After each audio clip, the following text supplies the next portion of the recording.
Okay, today we start the series on basic checkmates, and there's no more basic than having to checkmate with king and queen versus king.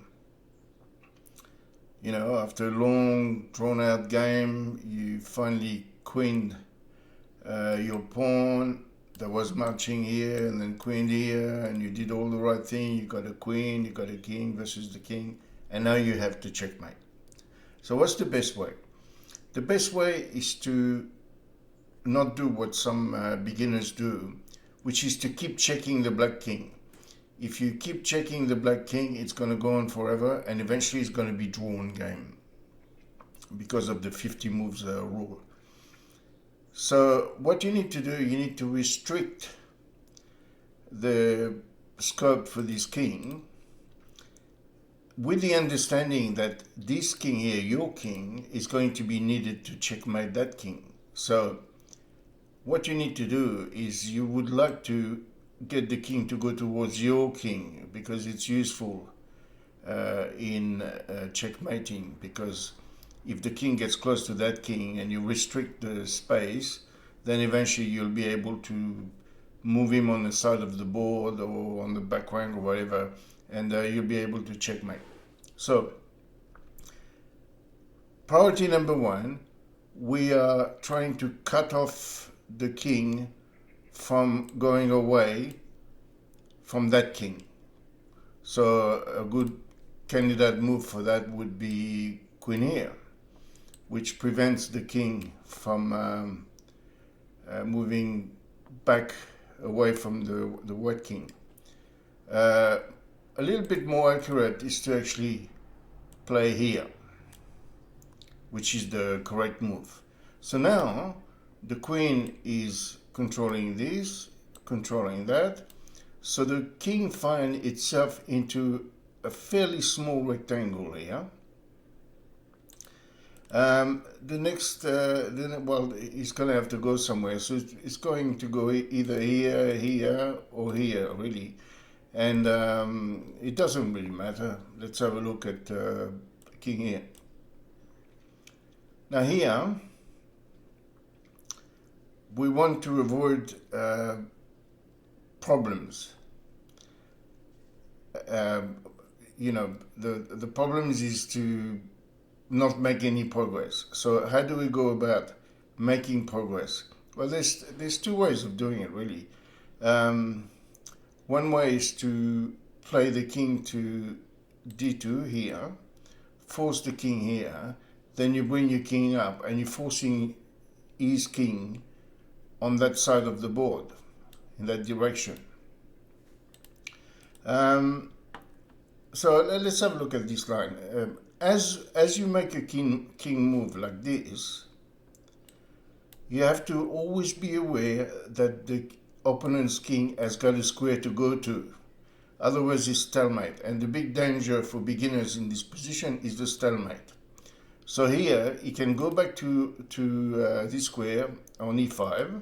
So let's play just this, and he goes to e5 as predicted. And so now what we can do is we can move our king here to cut him off from going this way or that way, and force him on that side of the board. Interestingly enough, you have to make sure he's got a square to run to. That's always the case in this kind of endgame. So where does he go? He goes here. Now you can now what you have to do. Remember how the queen came to here and restricted the king from a small rectangle.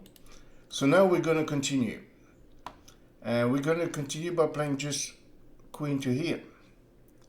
So now the queen is still cutting him off here, cutting him off here. The king is cutting him off here and here.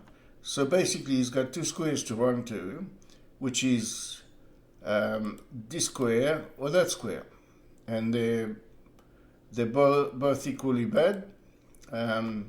If he came to g4, you would give a check here, and then you've got him on the side of the board, which is what we're trying to achieve. Anyway, he runs here.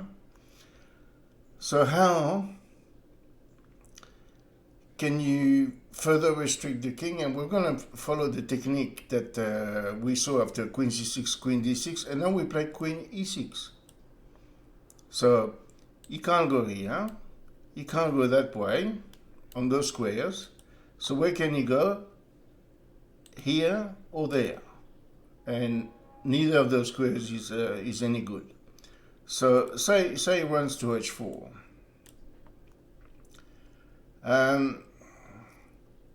You notice that he cannot go here, and the g3 square is where he can run to. But if he ever run on g3, we can just check here and get him on the side of the board. The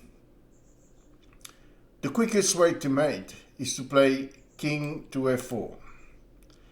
However, we're not going to look at this. We're going to look at, when you're playing blitz and you're short of time, you don't have time to calculate whether it is, what's the quickest way to checkmate. We're going to look at the most obvious way to checkmate, which is queen here. So now we cut him off from basically all of these squares in the board. All of these. He's not allowed there. He's restricted to one thing, which is here. This kind of area. So here, say he plays king here.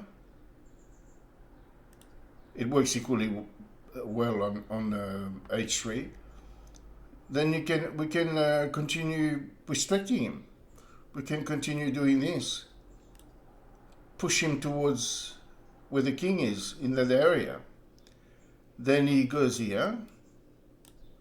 And now we have a typical checkmate position coming up with king and queen, which is you move the king here. And now if he goes here, you'll have queen here checkmate. And if he goes here, you'll have queen here checkmate. So the king supports the queen. A typical checkmate position, of course, would be, if it were what to move, a check here, that's checkmate. So these are the two ways of checkmating, is the king restricting the other one, and the queen mating on the rank or the column. And the other way of checkmating is the king supporting the queen on one of these two squares to checkmate. So say he plays king here, and of course the move is checkmate like that. It's important to understand the technique in checkmating with the queen. You restrict the king, always making sure that you are leaving him a square to run to, and you restrict the king more and more and more and more until it finds itself on the edge of the board. Then the other king comes through, your king, to contribute to the checkmate. Needless to say that you cannot checkmate the black king if you do not have the white king in the vicinity to support. So that was king and queen versus king.